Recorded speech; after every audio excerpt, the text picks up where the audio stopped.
there are sub makers that speak through a microphone that is embedded in this AC unit.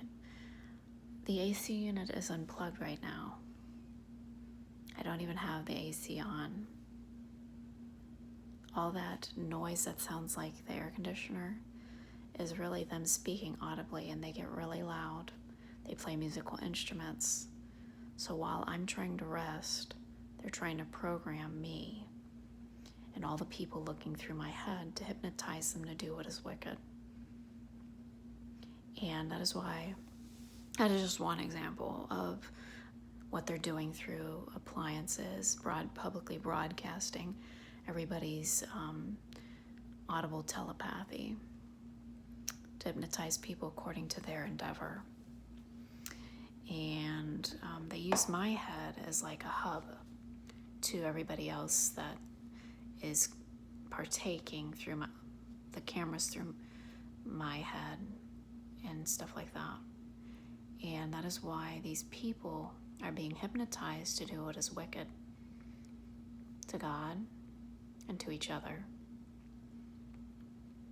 And that is a horrendous act of terrorism, and this is what I've been suffering throughout my life. So even though I unplugged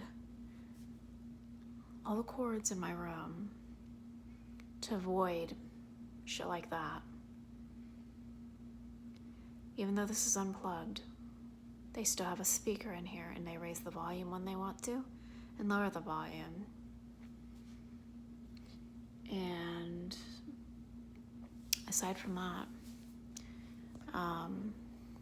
this is what they did in my college.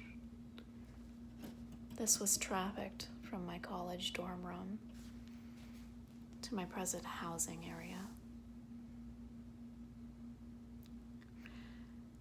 What the Book of Revelation talks about is this sound the sub makers are making, the subliminal communities do to hypnotize people and to hypnotize me to do their bidding.